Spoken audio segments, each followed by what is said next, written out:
It's the Opperman Report. Join digital forensic investigator and PI Ed Opperman for an in-depth discussion of conspiracy theories, strategy of New World Order resistance, high-profile court cases in the news, and interviews with expert guests and authors on these topics and more. It's the Opperman Report.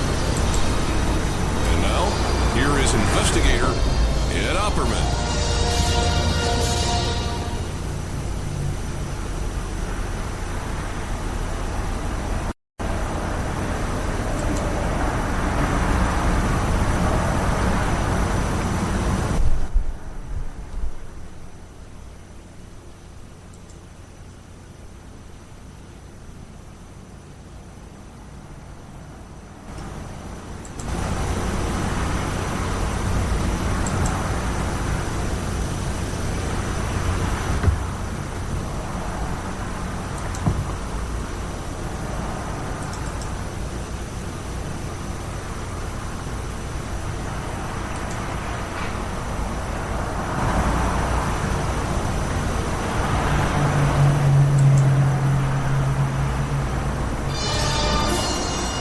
It's the Opperman Report.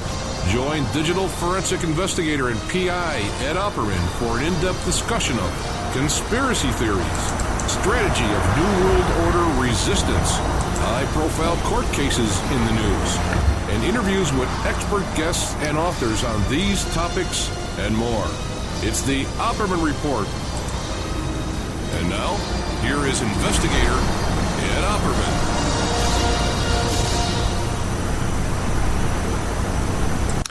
Okay, welcome to the Opperman Report. I am your host, Private Investigator Ed Opperman. This show is brought to you by Audible.com. You go to audibletrial.com/Opperman Report. You sign up for free. You get yourself a free audiobook. Tonight we are live on TalkSuperstation.com, Public Streaming Radio Network.com, Awake Radio US, Awake Radio UK, WolfSpiritRadio.com, 1800 online, Shazaz Radio, Just Us Radio Network, Scottish Sovereigns on the Land, My Radio Stream, listen to on TuneIn.com, on Spreaker.com, and also on iHeartRadio. Then we're going to be replayed this week on High Point Radio, 1700 AM, 100.5 FM in New York, New Jersey, and Pennsylvania. Will be replayed Monday morning on Penny Entertainment, Blog Talk Radio. Will be replayed Monday on Saturday. Talk Superstation plays us Saturday mornings as well. Cave Radio Broadcasting plays us twice a week. Saturday evening, 7 p.m. You can find us on Para X Radio. That's a CBS radio station. And then we're replayed again. Tuesday afternoons, late night in the Midlands. Wednesdays, Firehorse Network. Every single day, 10 a.m. to 10 a.m. in the morning on FPRNradio.com. You can find us, and you can find us now too on Stitcher.com, StitcherRadio.com, as well as iHeartRadio on demand. We got a really big show tonight. Really, a guest that I've been really trying to get for a while now. He's Richard Lambert, retired FBI agent in charge of the Anthrax investigation. And we only have him for an hour, so I want to get to him right away. Mr. Lambert, are you there? I am here, Ed. Thank you so much. So tell us about yourself and about your background and your career in the FBI. Well, I started out my professional career as an assistant city manager and then went to law school. I practiced law in Austin, Texas for a couple of years, practicing administrative law, representing cities and towns and municipalities before the regulatory agencies there. And then in 1988, I joined up with the FBI as a special agent, served with them for 24 years, and was fortunate to spend the last 6 years of my career in Knoxville, Tennessee, as the agent in charge of the Knoxville field office. But as you mentioned, prior to that, from 2002 to 2006, I served as the inspector in charge of the FBI's investigation into the Anthrax attacks of 2001. Yeah, that's pretty much why we brought you on the show, because just recently you had to file a lawsuit against the FBI, and pretty much you're saying that the FBI's investigation into the Anthrax crime, which is a serious crime where several people died, is a seriously flawed investigation. Well, the information that's in my complaint, the legal filing, is in there for a reason, and that is to help the court understand why it is that the FBI would issue a legal opinion concerning me that has no basis in law or in fact. And my complaint in federal court contends that the FBI issued this legal opinion about me in retaliation for a prior whistleblower complaint that I filed in 2006 outlining a number of performance derelictions with regard to the management of the Anthrax investigation. Now, that whistleblower complaint was never intended to become public. It was filed within the Department of Justice and was simply intended as a recitation of lessons learned so that when the next biological WMD attack comes along, we don't repeat some of the same mistakes that were made in the Anthrax investigation, which was codenamed Anthrax, is the name that you may remember.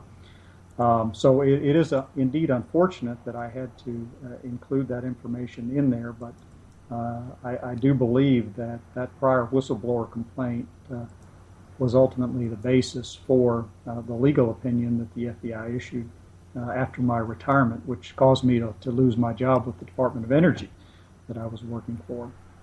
So all of this, unfortunately, comes to light unintended on my part.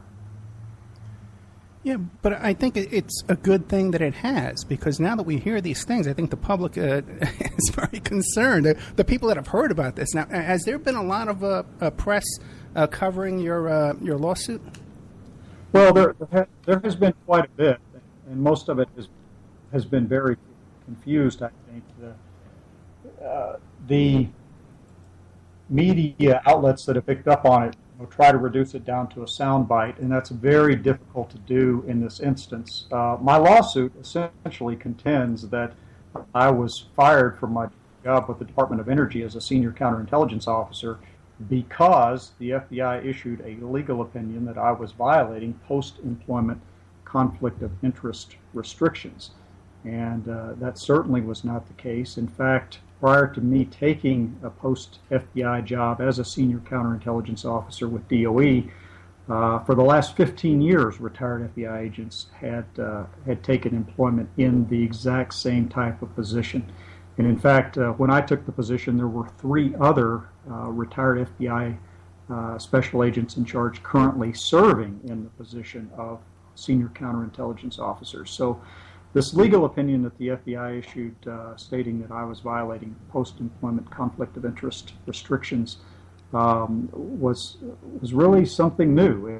That's an allegation and accusation that had never been made in the last 15 years, despite all of the FBI agents previously serving in those positions. And when I look at it, there really is only one reason for that, and that has to be the whistleblower complaint that I filed back in 2006. Which again, unfortunately, because of civil litigation back during the Anthrax investigation, CBS News was able to get its hands on some of the allegations in the whistleblower complaint, and they actually publicized some of that on an episode of 60 Minutes. And as you might imagine, that certainly did not go over well with the FBI. Before we get to that, though, this post-employment conflict of interest. Now, these laws were passed for reasons of people lobbying the FBI for contracts and things like that, right? Well, yeah, essentially what the law says is that if you retire from the FBI as a senior executive, you are prohibited for a 1-year period from having any contact with FBI employees, current on-board FBI employees, for the purpose of influencing them. And the statute is set up to prevent me, for example, from retiring from the FBI one day, going to work for IBM, and the next day picking up the phone and calling my colleagues back in the field office and saying, hey, you guys want to buy some IBM computers? Right. That's what it's set up to do. So there is a provision in the statute, an exception, that says that the statute does not apply if you are talking to the FBI employees on behalf of the United States. Now, I was hired by the Department of Energy to be a senior counterintelligence officer, and in my job description and in the job posting, it specifically enumerated one of my duties as conducting liaison and working with the FBI to protect the Oak Ridge National Laboratory from terrorist attack and the activities of foreign intelligence services. So the job that DOE hired me to do was specifically to liaison and to assist the FBI. And then after I took the job, the FBI legal office is issuing an opinion stating that that is a conflict of interest for me to do so. So just imagine if terrorists are showing up at the door of this nuclear plant where you're employed to protect, you're not allowed to call the FBI and report that. According to FBI headquarters legal staff, that is correct. And Just if you think. will recall, that's exactly what got us into trouble in 9/11 was the lack of information sharing and the lack of connecting the dots. Now, has anybody else, now, because they actually tried to indict you with charges, correct? Your office was raided after you were fired. Yeah, the day after I was fired, based on this legal opinion, armed agents showed up at my office. They searched the office and seized documents and carried those off with them. And for about a year, the Department of Justice, Office of the Inspector General, conducted an investigation, and that investigation was directed by the Public Integrity Section at the Department of Justice. So this was given a very thorough and comprehensive look. Well, I guess during that period of time, there were no child pornographers or drug dealers or anybody on the loose that needed the FBI's attention during this period when they wanted to come after you for making phone calls to the FBI. Well, yes. I mean, I believe that the investigation was politically motivated. Certainly, there was no evidence of any wrongdoing. It was uncovered. The Public Integrity Section issued an opinion that they weren't going to criminally prosecute anybody because they found no wrongdoing. So, I'm glad it's been put to rest, but the fact remains that everybody knows that I was investigated purportedly for violations of the federal criminal ethics statutes, and very few people know or understand what the result of that investigation was. And so as a result, there's a stigma associated with that, and it's made it very difficult for me to find employment. Nobody wants to hire somebody who's been accused of federal ethics violations, even though they've been cleared. Well, let me ask you this. Now, when this happened, well, first let me ask you two questions. Are there any other cases of ex-FBI agents around this same period of time being treated the same way for the same type of technical violation? No, over the last 15 years, it has been routine for FBI senior executives to retire and take these positions as DOE senior counterintelligence officers. And none recently or in the last 15 years have been subject to this type of allegation. In fact, currently right now, the former FBI assistant director of the counterintelligence division is serving as a senior counterintelligence officer at Los Alamos National Laboratory. And these types of allegations have never been leveled against him. Right. And his duties were exactly the same as mine, and that is to liaison and to assist the FBI in every way that he can. So there can be no doubt in anybody's mind that you were targeted for retribution. And you believe it's because of the whistleblower memo that you sent to your superiors within the FBI. Not you didn't go public or anything. You did this within the FBI. You sent them a memo. I did it within the FBI, but as I say, unfortunately, a good bit of it did become public because, as I say, through civil litigation that was filed, the 60 Minutes was able to get its hands on some of my reporting, and they did feature that in an article or an online magazine article, and specifically it had to do with the FBI's director's edict that the Anthrax case be compartmentalized. That means that essentially all of the investigators, the 35 or so agents and postal inspectors working on the case, could only know and be privy to that particular facet of the case that was assigned to them. And that edict came from the director in an attempt to stem the tide of leaks that were so prevalent in the case as it was ongoing. How do you think that this memo got leaked to CBS?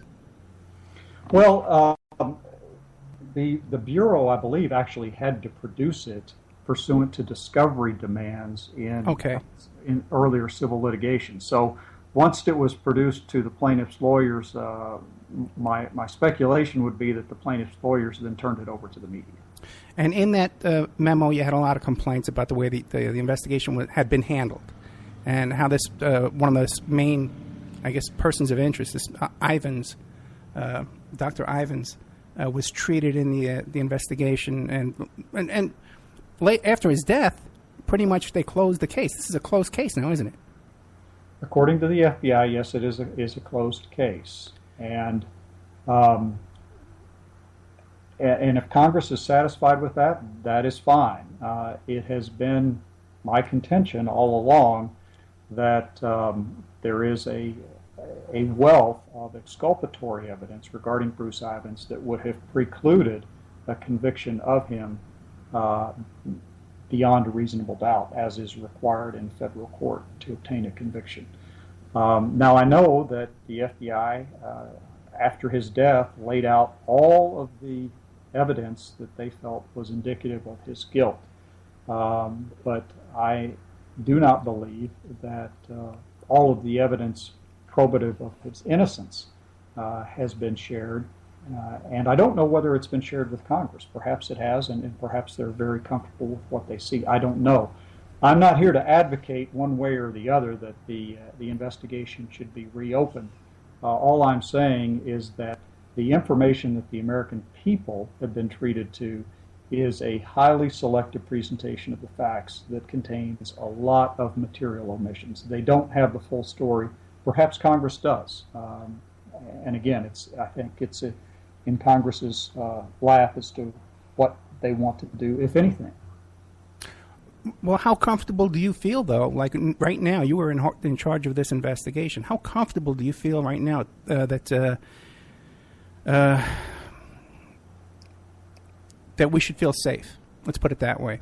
That what took place is resolved.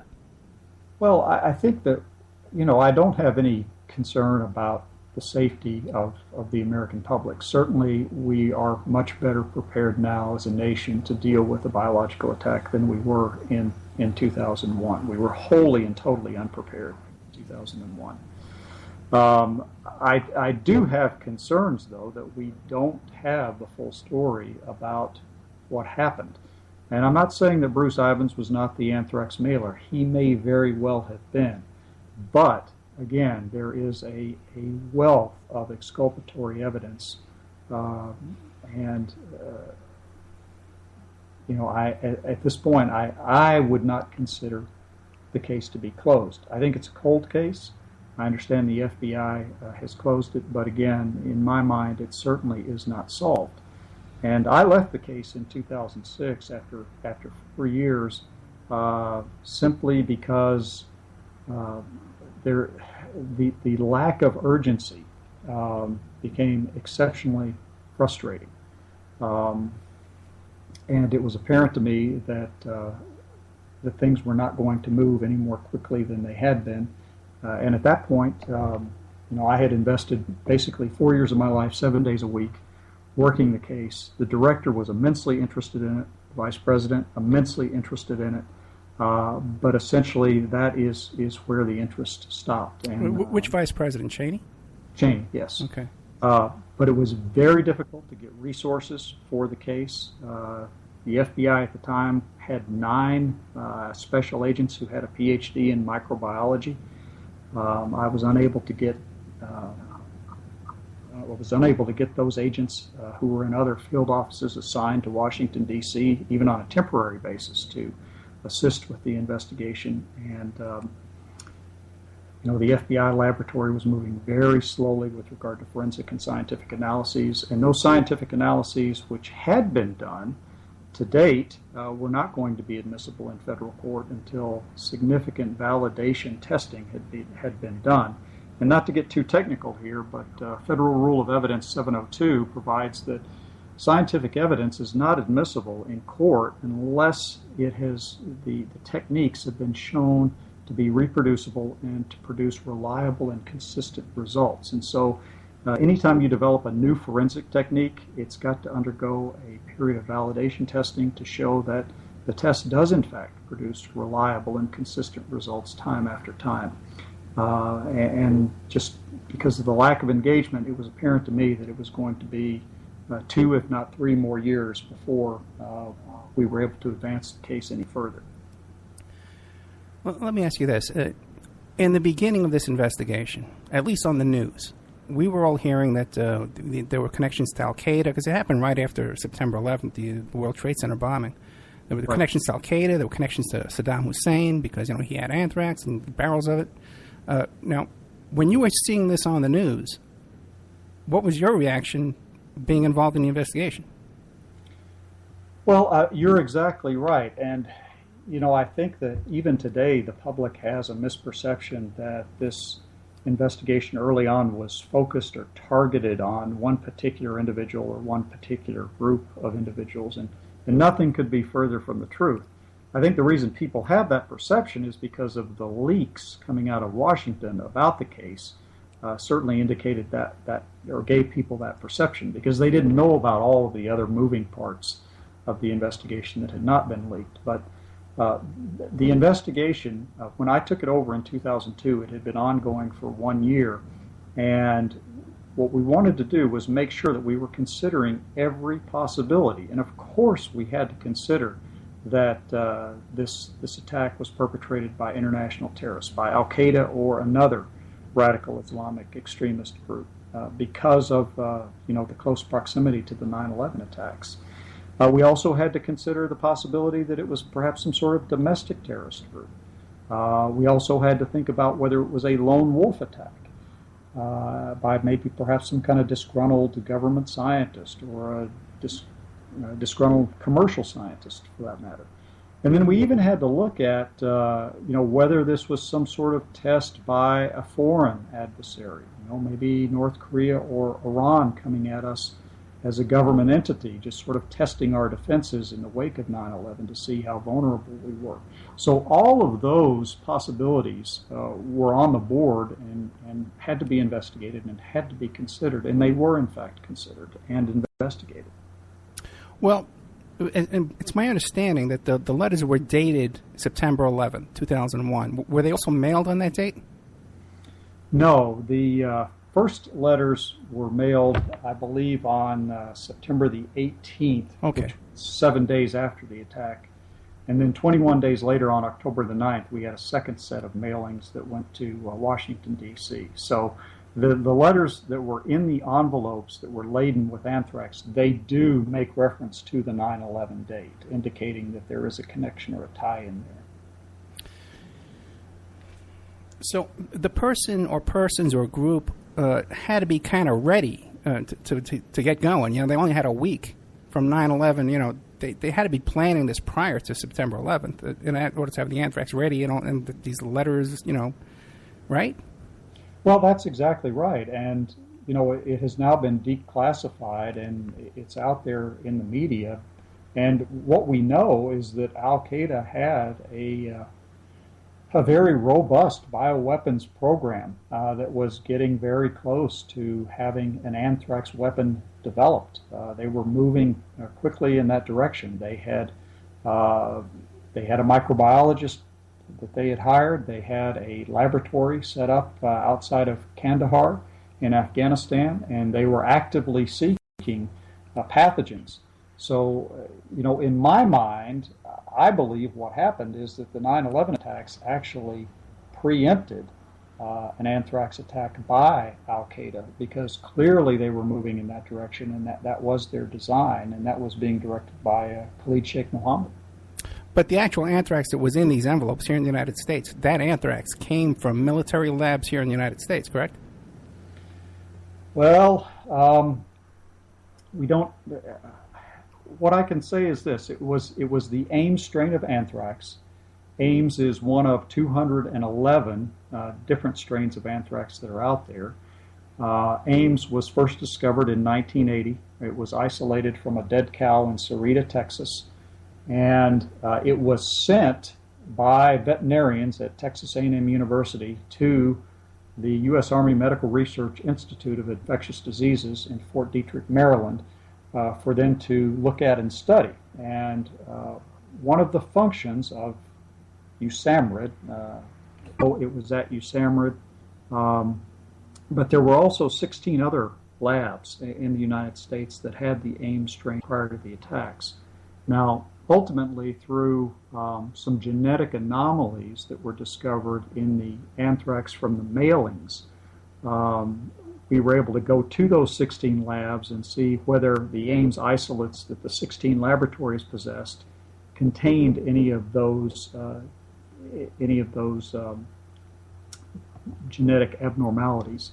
And in fact, there were only a couple of labs where the same type of abnormality was discovered in the Ames strain in the laboratory's holdings as was in the mailings, and that was USAMRIID and also Battelle Memorial Institute. So those are the two laboratories that appear to have anthrax holdings that contain the same type of genetic markers that we saw in the anthrax used in the mailings themselves. And that's public information that's been released by the FBI.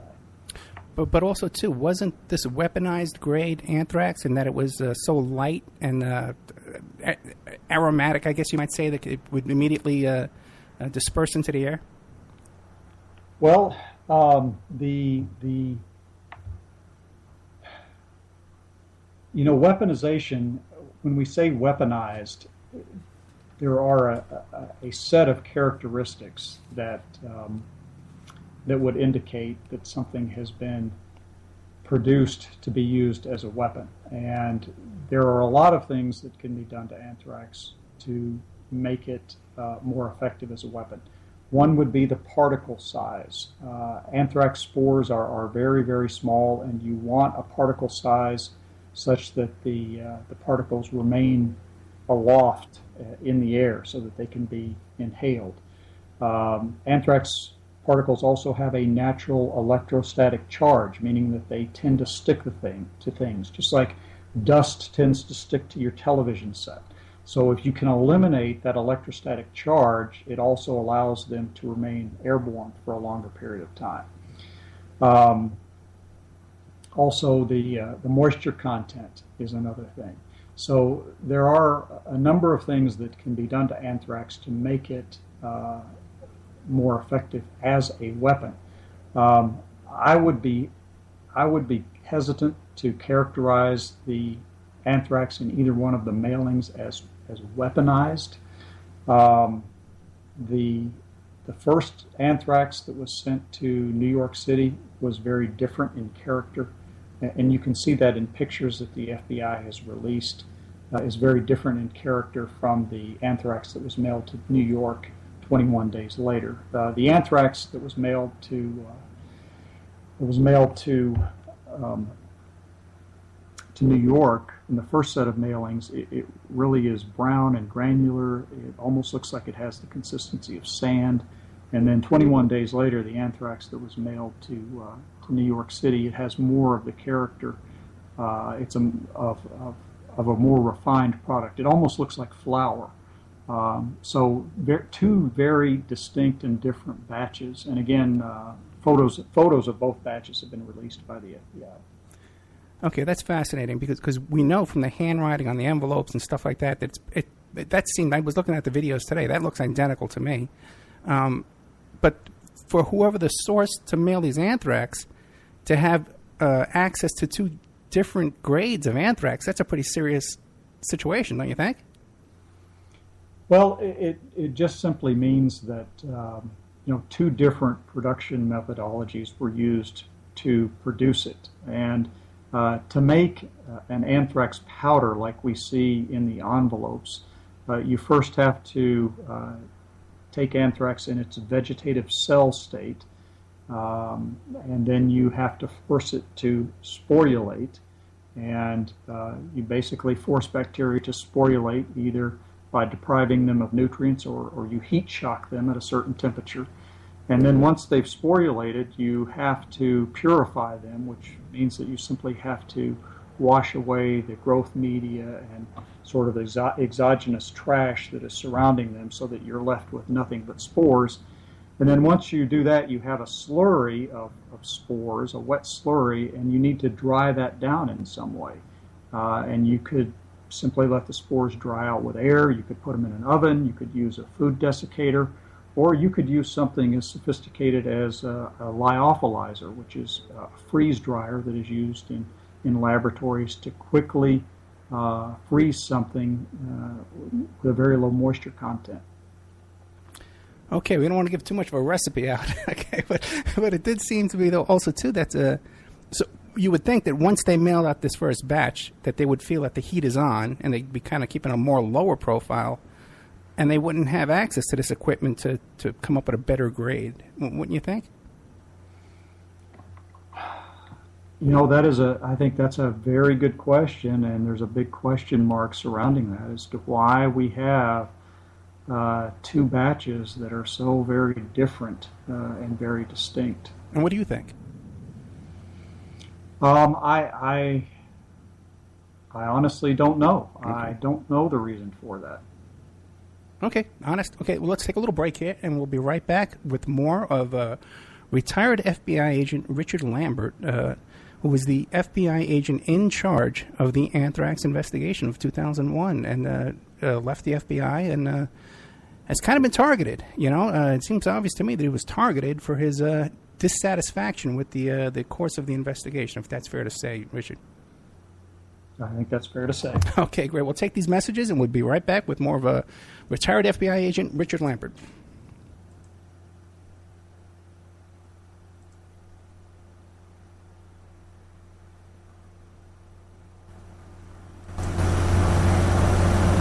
And now a word from our sponsors.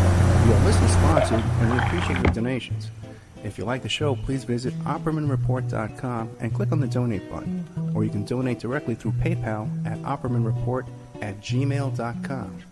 We have Mike Gray of InfinityHomePlans.com. He's the host of Parlay over at CJ Mars Radio, Thursday evenings, 8 p.m. Eastern Standard Time. If you need custom home designs, stock plans, or 3D work, he's your one-stop shop for home design and drafting needs. Mike Gray at InfinityHomePlans.com. At InfinityHomePlans.com. If you're looking for essential oils, stop by and check out Essentially Tammy on Facebook. She is Young Living Essential Oils independent distributor. Now, these are 100% therapeutic grade oils. They help support the body's natural functions. You can visit her website posted on Essentially Tammy to see the current deals, or email at JocoTammy, JoCaTami@yahoo.com, or call 352-239-8546. 352-239-8546.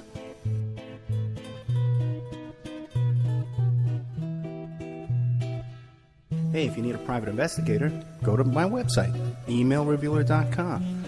We offer asset searches, locates, skip tracing, adoption investigations, online infidelity investigations. We can recover deleted text messages from a cell phone or trace an email to online dating websites to catch people cheating. That's emailrevealer.com, or you can call 800-572-9762. 800-572-9762 for emailrevealer.com, my PI website. Pacific West Bamboo. It's your premier source for construction and craft-grade bamboo poles. They're announcing their latest project with EcoHead Event Sanitation, making bamboo composting bathrooms and porta-potties. Their first display will be at the Lucidity Festival in Santa Ynez, California, April 11th to the 13th. Come by and say hi and see what you can build with bamboo. Contact them for any kind of event planning, display building. If you need construction grade or craft grade bamboo products, call Amanda at 503-839-8126, 503-839-8126, or visit PacificWestBamboo.com for any website. We're also sponsored by the New World Mexican. This is a rural Mexican craft women's cooperative. They are traditional makers of fine handcrafted, authentic jewelry. They use beautiful stone mosaics and Pacific blue abalone inlays. They have a wonderful book of love letters written to their men in the United States, begging them to return to their families in Mexico. But they've written a new book, and it's called, it's about a young girl that falls in love with a rodeo bull rider and runs off with him without telling her family. It's a beautiful love story called Azukina Part 1, Azukina to the Rodeo. You can find their books and jewelry by clicking on their banner ad at OppermanReport.com or by Googling New World Mexican Women.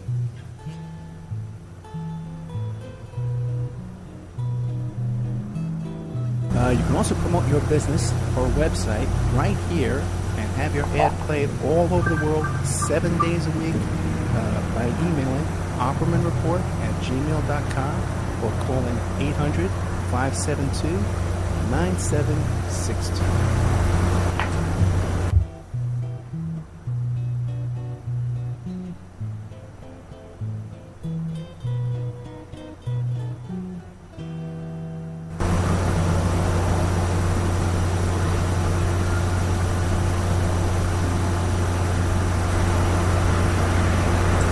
Okay, we are back with the Opperman Report. I am your host, Private Investigator Ed Opperman, and we are here with the retired FBI agent in charge of the Anthrax investigation, Mr. Richard Lambert. Rick, I have another question for you. You had mentioned before that Dick Cheney was on top of this. So now, yeah. At the time, you may remember the just almost the public hysteria surrounding these attacks. I mean, people were putting their mail in ovens, baking their mail before they opened it. And so this was something that was on everybody's top priority list back in Washington. So I spent a lot of time briefing, cabinet level officials in the White House also about the developments in the investigation, because obviously there was intensive and extreme interest there. And I'm sorry, Ed, I do need to make just one departure here and state what I know is obvious, but I do want to make it plain that I am here today simply in my capacity as a private citizen, commenting on a matter of public concern. I don't work for the FBI anymore. I don't work for the United States government anymore. And the views that I'm expressing are purely my own, not those of the FBI or the U.S. government. But you are correct. The White House was very, very intensely concerned and interested about this, as was the director. But unfortunately, that sense of urgency sort of stopped there, and it was not prevalent in the lower levels of the FBI, which really hampered the investigation significantly. Okay, and that was really the basis of my question. Now, couldn't you go to them and say, "Hey, guys, I need help over here in the FBI. Can you put the heat on these guys for me?" I mean, if you got Dick Cheney on the phone, say, "Dick, I need help over here." Put some heat on these guys.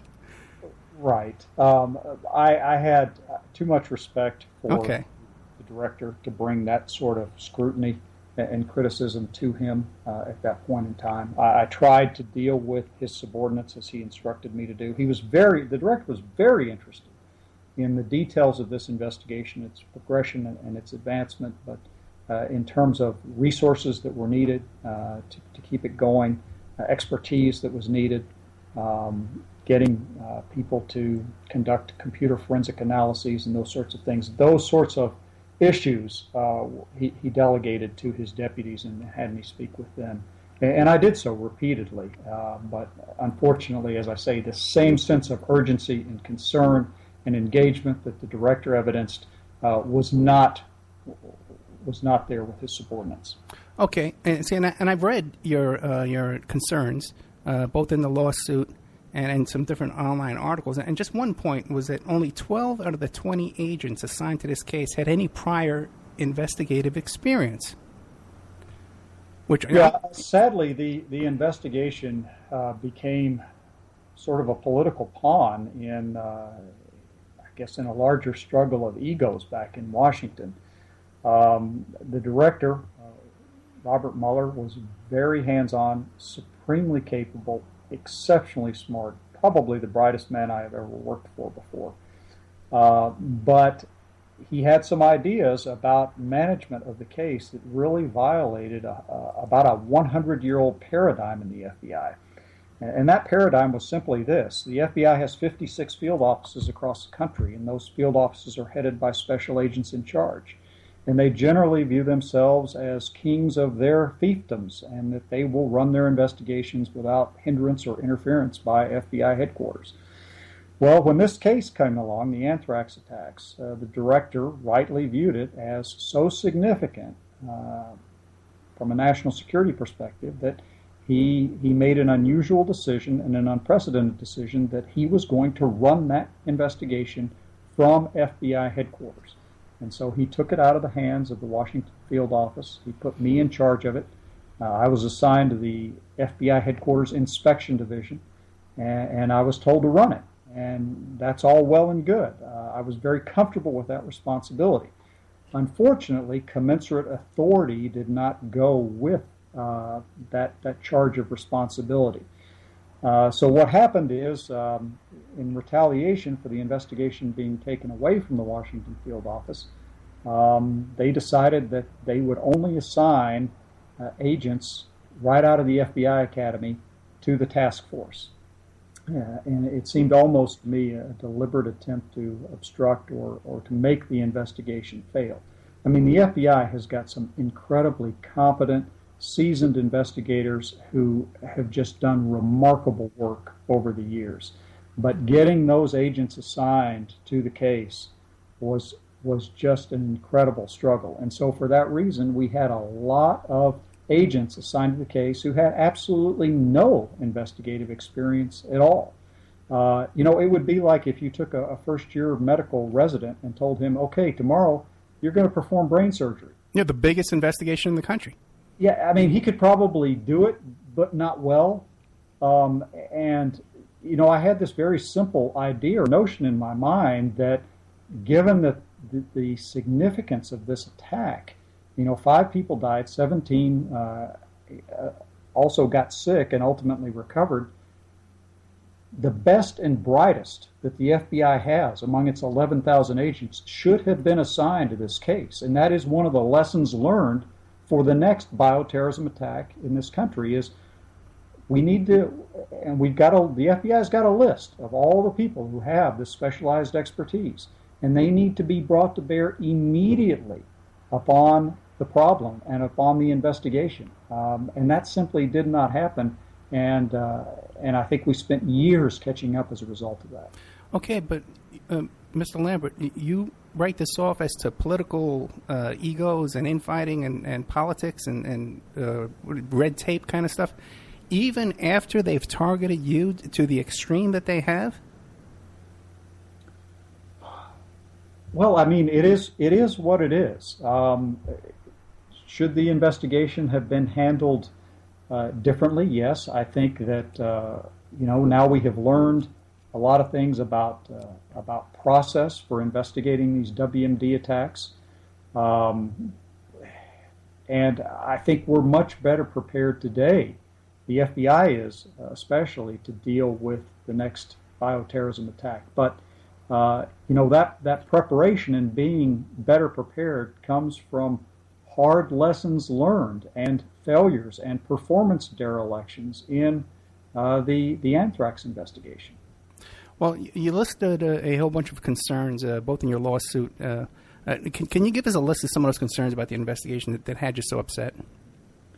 Well, one of the things that had me particularly upset was this edict from the director to compartmentalize the investigation, right, so that the agents working on it only were aware of that facet that was specifically assigned to them. I mean, if 9/11 teaches us anything, it's that when you've got a major case like this, everybody really needs to know everything so that you can connect the dots and you can make those associations and understand those relationships between things as they occur.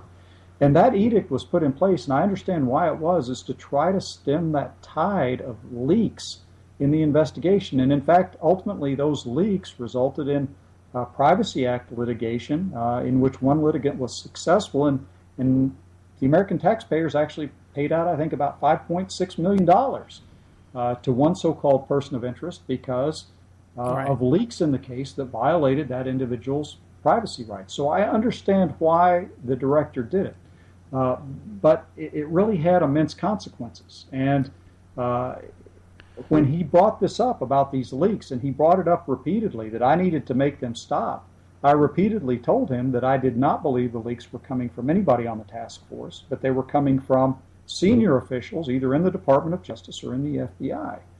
And my offer to him was this. We were sitting around, I remember the director's conference table one day with all of his assistant directors, and I said, if we want these leaks to stop, what we need to do is afford everybody in this room a polygraph examination. And I'll take the first one. I'll go first. And he looked at me and said, we're not going to do that. And so as a result, the case was ordered to be compartmentalized. And again, that really hindered and impeded and slowed things down, because now you've got people working in isolation on specific parts of the case, and they can't share what they're learning with other individuals. And the result of that was that I ended up being the only individual who understood all of the pieces and parts of that investigation that were ongoing, which is not a healthy thing. No. When you have the largest investigation agency in the world, on the planet, exactly. It's not and the way. Especially when I'm not that smart. Right.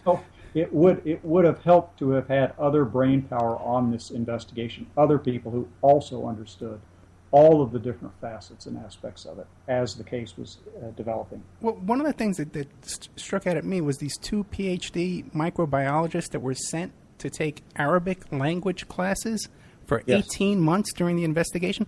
What justification could there be for that? What was more important for them to learn Arabic than to... This investigation had nothing to do with Arabic, did it? No, not at all. I believe that was just a politically motivated attempt to stymie the investigation, based upon the Washington field office's dissatisfaction with the fact that it was being run out of FBI headquarters. That was really unprecedented, and unless you're sort of steeped in and experienced with the FBI's culture, it's hard to understand how that could be perceived as such a slight or an offense to an agent in charge of a field office. But that is definitely how it was perceived. Now, were you in touch with Dashiell's office and Leahy's office as well? Their staff calling you up and trying to coordinate and get information and stuff? Oh, yes. Okay, yes. Because it seems to me from the videos I watched today that they're dissatisfied with the investigation. They kind of felt like they were kept in the dark. Well, again, they were, but that is because as we briefed them, some of the staffers turned around and leaked that information to the media about the investigation. So ultimately, it reached the point where we could not brief them anymore because what we told them immediately appeared in the newspapers the next day. And the individual out there who perpetrated the attacks, obviously, if he knows the course and the scope and the direction of the investigation, that provides him with an opportunity to conceal evidence, to develop alibis, tamper with witnesses, and do all sorts of things. So that had to be brought to an end. Okay, we're getting down to like the last 12 minutes. What am I failing to ask you? What would you like to get out? I don't know, Ed. Other than this is just all very unfortunate. Obviously, I did not expect, as a retired FBI agent, to have to be suing the FBI and the Department of Justice for them issuing a legal opinion that had no basis in law or fact as a result of this retaliation against me. It's a disappointment, but it is what it is, and we'll see how it comes out in court. Yeah, I can see that, you're true a company man. You're an FBI man, 24 years. Now, and you're still protective of this agency that you love. But now don't you feel now that if this litigation were to continue, that more, more dirty laundry about this investigation will come out in the litigation? Well, it may or it may not. Actually, the whistleblower aspect of it is only a minor part of the litigation from a legal standpoint in terms of proving up a cause of action and prevailing in court. The fact is the FBI was negligent here in issuing a legal opinion, so this is very much a legal malpractice case. Right. As a result of that erroneous legal opinion, I was fired from my job and suffered damages. And so that's really what the case is about. It's a legal malpractice case. And what the FBI's motivation was for that negligence, for acting so grossly negligent in issuing that opinion, I don't really think that's going to be of much concern to the court. They aren't really going to care that much about why it happened.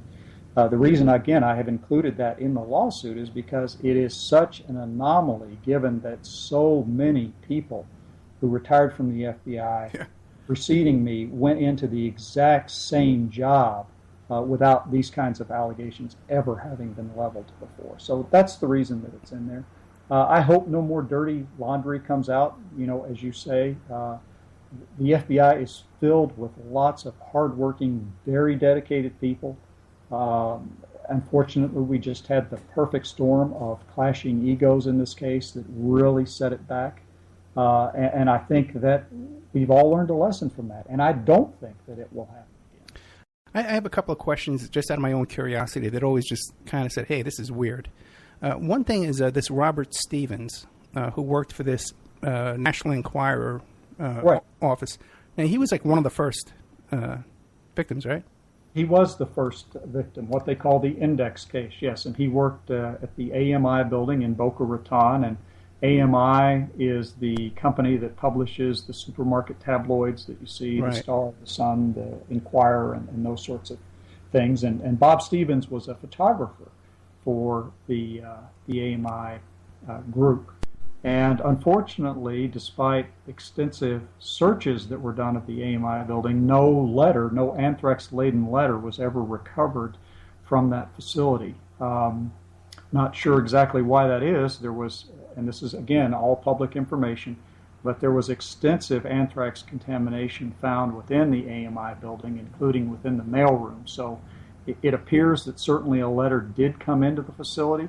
Whether it was disposed of, before it could be recovered from the building is unknown. It may be that, as you know, anthrax has a latency period. It takes a little while to infect the body, and then once it does infect you, particularly inhalational anthrax, it manifests the same symptoms as the flu. And so given that lapse of time between Stevens' exposure and the time he actually died, and it was determined to be an anthrax infection, I believe it's probable that letter was probably disposed of, just went out with the trash. He probably, when he opened it or got access to it, thought that perhaps it was a prank or a joke and just threw it away. That would be my speculation. But my question is, why would that building be targeted? All the other targets were Congress and the New York CBS, Why that building in Florida? I don't know, other than the fact that it was, again, the publisher of those supermarket tabloids. And those tend to, as you know, publish stories that are somewhat sensational and fanciful anyway. So I don't know if the perpetrator was simply hedging his bets by sending it to the AMI building, as well as, the editor of the New York Post, and then Tom Brokaw at NBC. You sort of got the full spectrum there of media outlets. I don't know. I don't know what the perpetrator's thought process was there. Now, wasn't there something up in Reno, Nevada, as well, that involved Filipino porn, and I think it was a Google or IBM office or something? It was a computer office up there. With some anthrax is found up there as well, wasn't there? Not that I can recall, but again, we're going back now 9 years. Okay. It's certainly possible, but that particular set of facts is not ringing a bell with me. Okay. All right. That's okay. Oh boy. Okay. Let's think. What else here? Well, anything else off the top of your head you'd like to share with us before we go? Just that I think people should understand that that we are much better prepared now as a nation. Law enforcement is better prepared. The FBI is better prepared. The Postal Service is much better prepared to detect and prevent this sort of attack before it ever happens. I do believe that we will see it again because of the success and the notoriety surrounding this. We know that anthrax and biological weapons continue to be high on the list of terrorist intended operations. So we will see this again in the United States. And again, my concern is that those who are in senior leadership positions know and understand and learn from the history of this Anthrax case so that we don't make the same sort of mistakes that we made in that investigation.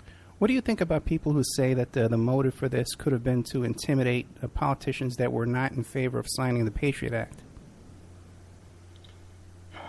Well, you know, that was one of the things that we looked at. You know, we had a number of criteria for so-called persons of interest, and motive is always something that you look at. And when you look at the spectrum of motive, you know, it could have been an ideological motive, such as the one you're suggesting, those who were not behind the Patriot Act. It could have been a profit motive. Okay. Let's say, for example, somebody had invented some sort of device that would shut down a building HVAC system if anthrax were detected. An individual like that who had patented such a device would have stood a lot to gain from these anthrax attacks. And the motive also could have been victim-specific. You know, maybe Tom Brokaw or the editor at the New York Post was editorializing and said something that the perpetrator didn't like about a political issue. So we just don't know. But victimology and motive was something that we took a very hard look at. Very interesting. So it would have to be someone who had access to anthrax, first of all, and a high grade of anthrax, and be able to process it like you described before. Yeah, that was the first criteria, absolutely. Yeah. Whoever did this had to have access to the AIM strain of anthrax. What do you think about the possibility that the person who would be behind this would also be able to stifle the investigation in the FBI? I don't think that was a possibility. I think one of the things that made this case so very difficult is that the FBI at that point in time was lacking the expertise in microbiology and in anthrax, and so we were forced to draw upon a number of technical experts in the government and the commercial scientific community. And the reality is that any of those experts that you're drawing on for help and assistance could also be the perpetrator. Right. And that makes it very unusual. And it also makes it very incumbent upon the FBI to make sure they vet those individuals that they're asking assistance from, so that you're not actually sitting down with the perpetrator and asking him to help you aid the investigation. And that's one of the things that happened with this gentleman, Ivins, who wound up committing suicide, is he was recruited by the FBI to help examine these envelopes, I believe, and then later on became a suspect. Yes. Oh, boy. Okay. I'd love to spend a couple more hours with you, okay, and really get into all these details.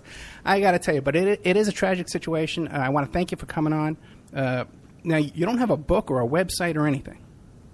I don't. Right now I'm contending with this litigation. I do have a book in draft that will have to undergo FBI pre-publication review, and so it may be years before that ever sees the light of day, if at all. What if other people want to contact you for interviews? Well, my email address is actually in the complaint that's been filed in federal court, and that is Lambert, Lambert 0618 at gmail.com is how they can get a hold of me. Yeah, it's on LinkedIn, too. That's how I found you, on LinkedIn. Thank you. Thank you very much, sir. I really appreciate you coming on and giving us all this incredible insight. I can't tell you how much I appreciate it. And God bless you, and I wish you well with this lawsuit. And it seems like it's open and shut to me. Really, well, we'll see. We'll see. Ed, I appreciate it. Thank you so much for the opportunity. Thank you, sir. That is Richard Lambert, former FBI agent, retired now, and involved in litigation against the FBI over his whistleblower activities. And we'll be right back after these commercial messages. Thank you, Richard. Thank you.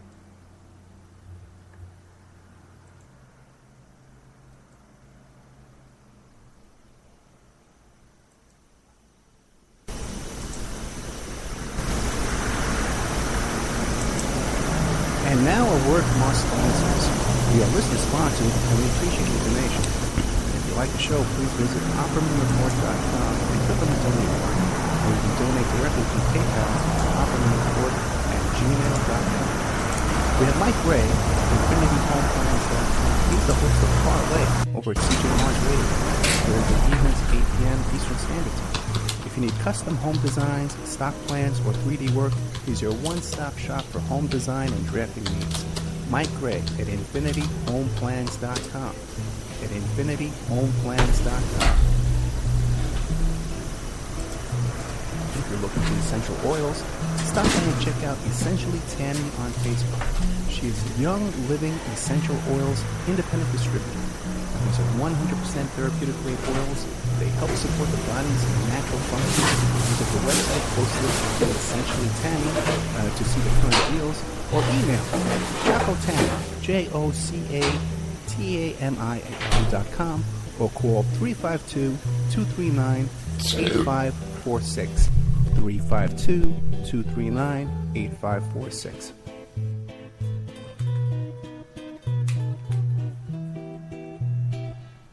Hey, if you need a private investigator, go to my website, emailrevealer.com. We offer asset searches, locates, skip tracing, adoption investigations, online infidelity investigations. We can recover deleted text messages from a cell phone or trace an email to online dating websites to catch people cheating. That's emailrevealer.com, or you can call 800-572-9762. 800-572-9762, or email revealer.com, PI website. Pacific West Bamboo. It's your premier source for construction and craft-grade bamboo poles. They're announcing their latest project with EcoHit and Wet Sanitation, making bamboo composting bathrooms and porta potties. Their first display will be at the Lucidity Festival in Santa Ynez, California, April 11th to the 13th. Come by and say hi and see what you're doing. Contact them for any kind of event planning, display building, construction grade or craft grade bamboo products. Call Amanda at 503-839-8126, 503-839-8126, or visit PacificWestBamboo.com, their brand new website. We're also sponsored by the New World Mexican Women. This is a rural Mexican craft women's cooperative. They are traditional makers of fine handcrafted authentic jewelry. Stone mosaics, Pacific blue, abalone jewelry. They have a wonderful book of love letters meant to the United States, begging them to return to their families in Mexico. But they've written a new book, and it's called, it's about a young girl that falls in love with a rodeo bull rider and runs off with him without telling her family. It's a beautiful love story called Azucena Part 1, Azucena to the Rodeo. You can find their books and jewelry by clicking on their banner ad at OppermanReport.com or by Googling New World Mexican Women.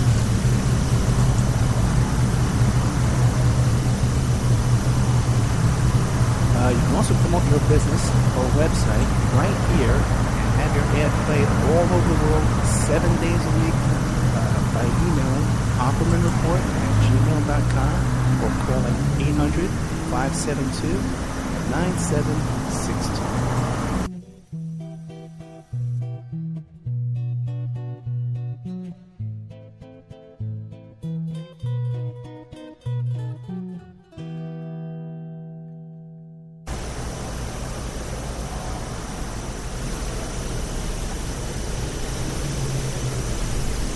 Okay, welcome back to the Opperman Report.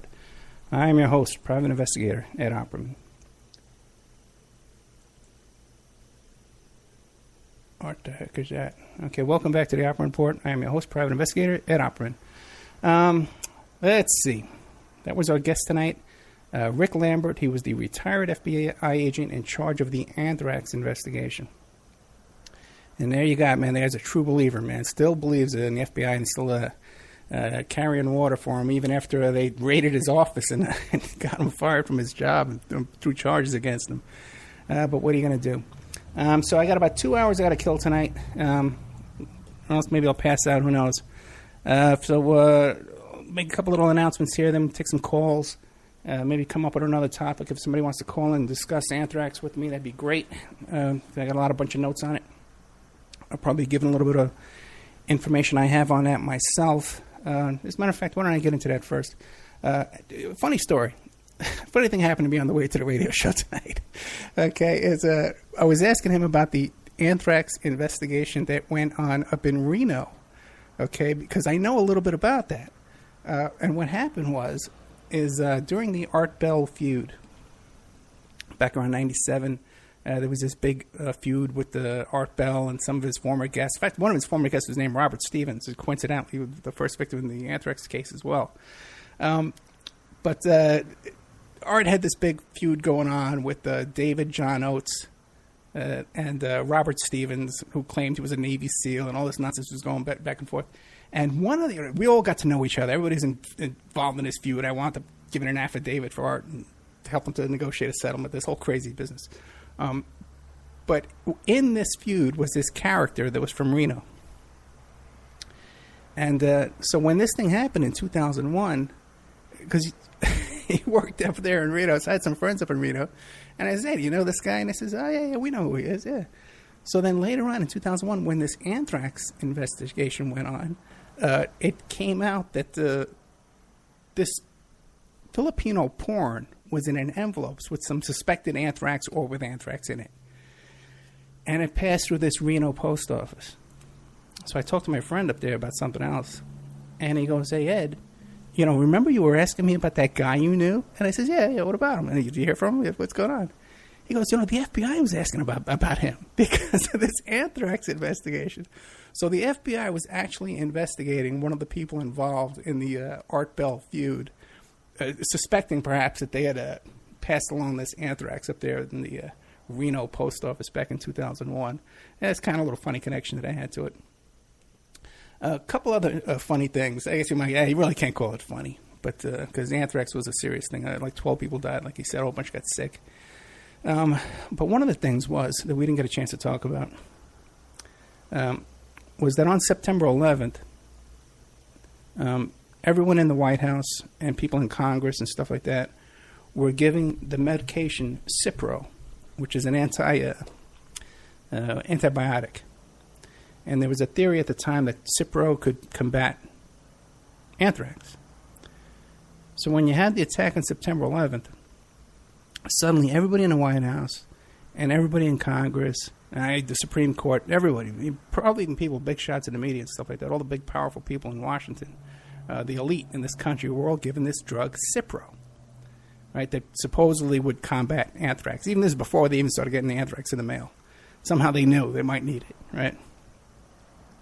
So when you look up the side effects for this drug, Cipro, and anybody could look it up, just Google common side effects of Cipro, include diarrhea. And I imagine you got 10%, let's say 10% of people get diarrhea that take this drug, 5%. You got 5% of the whole Congress is on the toilet, right? Okay. They're supposed to be investigating 9/11, doing all this stuff like that, but they're on the toilet because they got diarrhea. Dizziness, drowsiness, headache, stomach upset, abdominal pain, nausea, vomiting, blurred vision, nervousness, confusion. Okay. So I got the whole White House, a good percentage of them gets this side effect of confusion, hallucinations, depression, unusual thoughts or behavior, anxiety, agitation, sleep problems, insomnia or nightmares, and rash. So now just imagine, when you talk about, who has the motive and the opportunity to pull off this anthrax scam, the chemical came from somewhere on a military base. You had to have access to this, so the average person can't make this. That's one.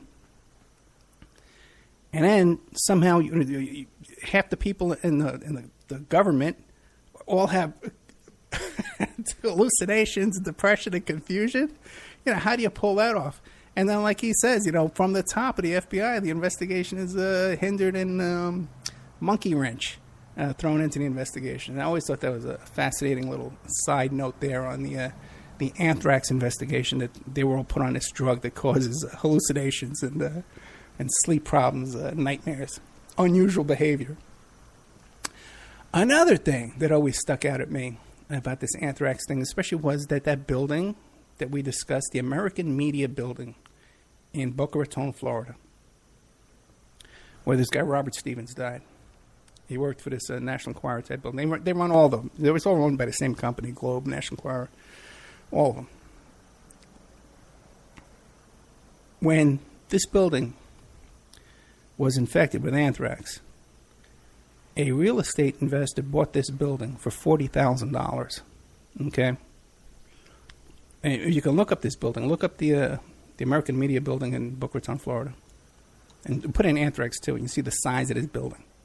It's like one of those big Hampton suites, one of those big little hotels, a little motel. Huge building in Boca Raton, Florida, sold for $40,000.